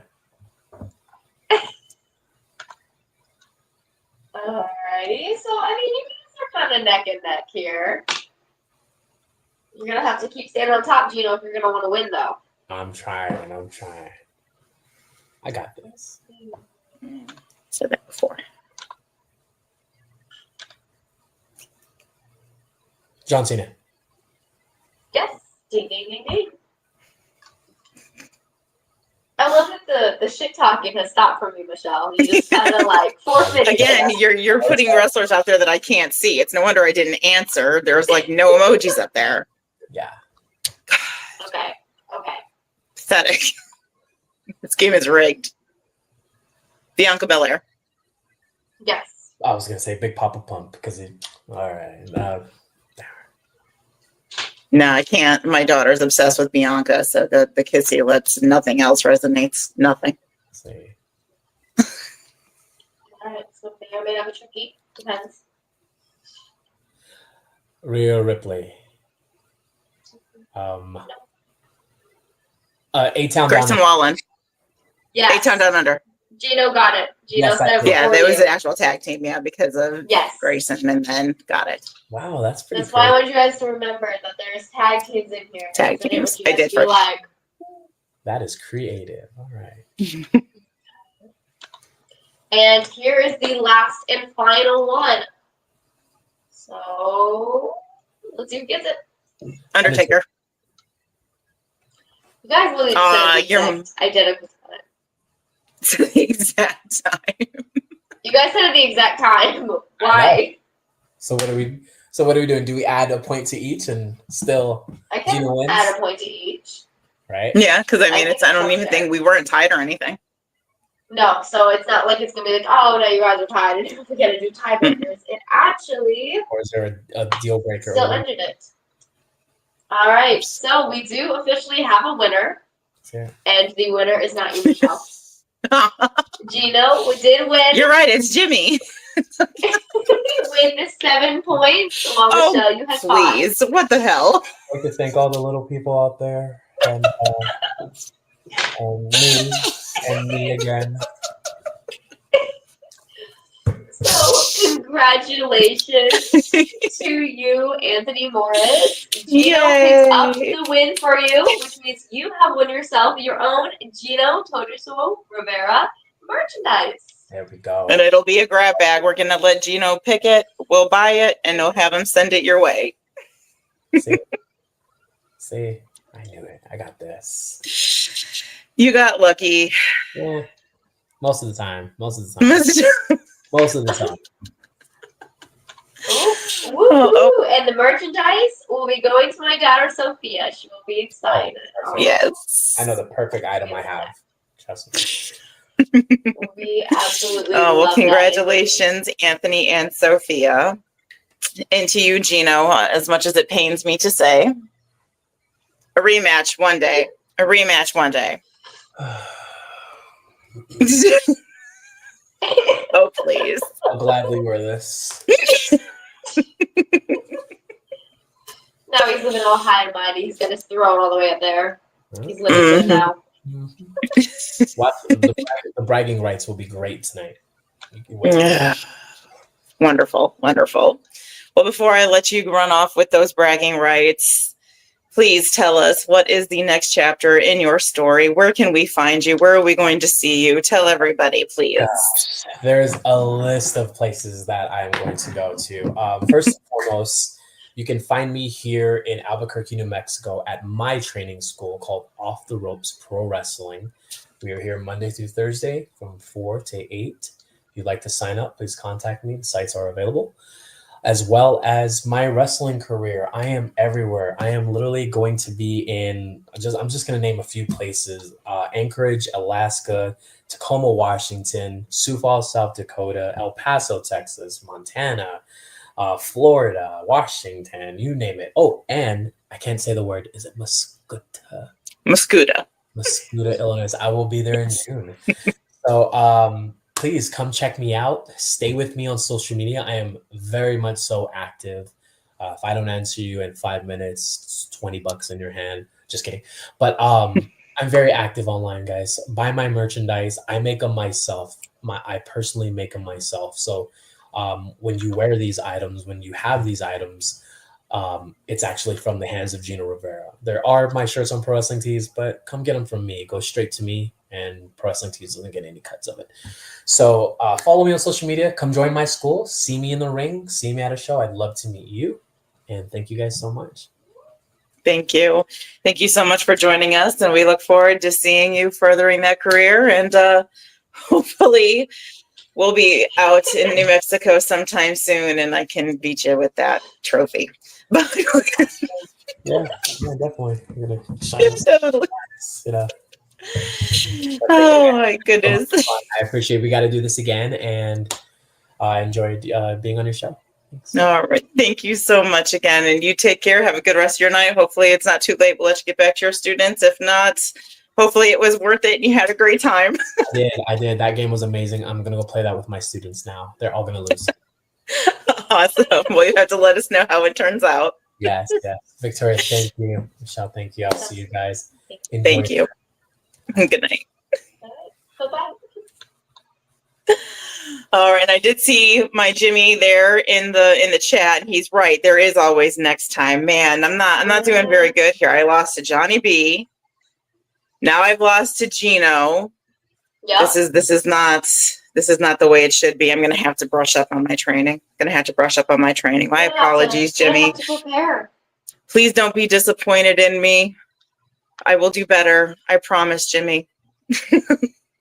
Okay, and we even had Anthony come in here, then he will have to bring Sophia to meet Gino and Miss Buddha. That would be awesome. Yes, definitely. absolutely. And I want to see each and every one of those pictures, Anthony.